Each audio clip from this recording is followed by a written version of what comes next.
Hey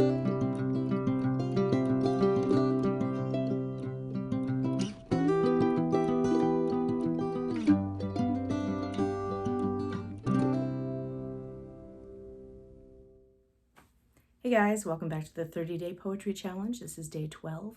We are running around like chickens with their heads cut off because we are going somewhere without Wi-Fi, which is very, very good. It just means that it might be difficult for me to do videos and upload them. So for the next couple of days, I will do prompts. They just might be written on Facebook.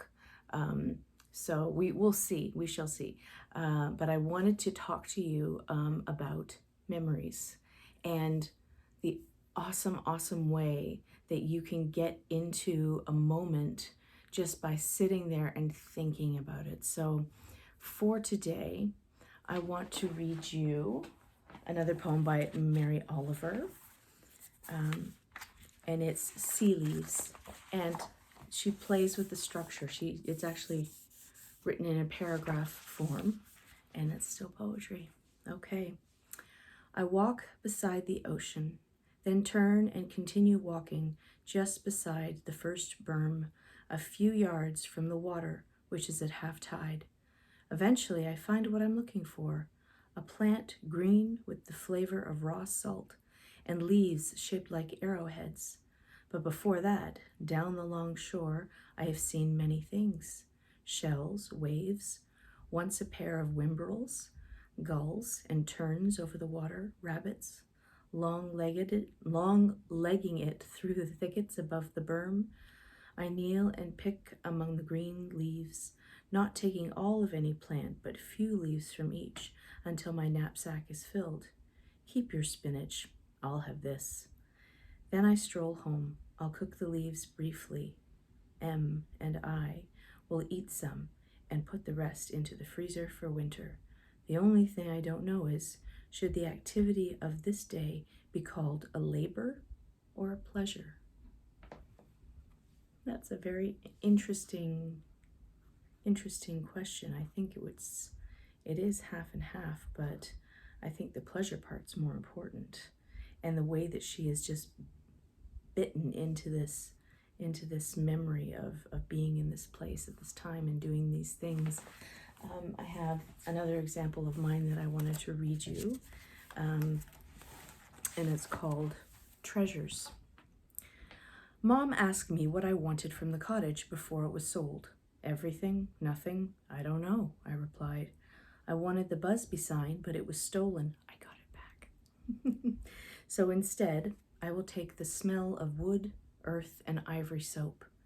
I will take the green and yellow light that shone through the windows, the tiger lilies, the thrill of finding blue beach glass, the feeling of stone, birdseed, and acorns underfoot, and the spot on the deck we spat watermelon seeds from and danced on naked in the rain.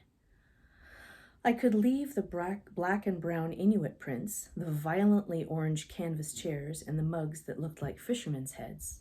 As I say, I will leave them, but I will remember them. I cannot part, however, with the feeling of heavy, waterlogged limbs, skinny dipping in the moonlight, chocolate fries, Chelsea buns, drip castles, and 4 small bodies, blonding, freckling, and browning in the sun. These items are mine. So yeah, there was a lot of emotional punch behind that because we were selling our cottage, selling our memories. So it was really nice to write all this down because I've forgotten some of this stuff.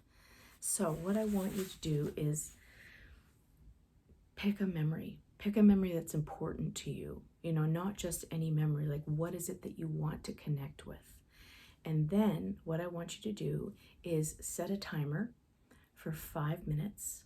And I just want you to close your eyes, and I want you to think about where this place was and what all the sensory information was about this place. So touch, taste, sound, smell, anything that you can remember about this moment, about the people that you were with, about the way that you were feeling. Just sit there for 5 minutes. And if you can't do 2, do 2 minutes. have a journal in your hand and just jot some things down, and then see if you can get into the headspace where you want to create a poem about it. And whenever you do writing, writing is all about urgency. So why is it that this poem is important? Why do you need to write it right now? Because that's what comes through when you're writing. You have to find that core of whatever that is. You have to find that authenticity, and you have to find where the heart of it is, right? So take that memory that's really important to you, soak in it, and just let yourself re-experience it and put it into words, and then you will have it forever. Make a copy, make a couple of copies, and give it to the people. All right, love you. Take care. Bye. And now I'm off into the wild blue yonder. Thank you for joining us on this wonderful journey into poetry. And I'd like to wish you good luck with your own writing and poetry projects.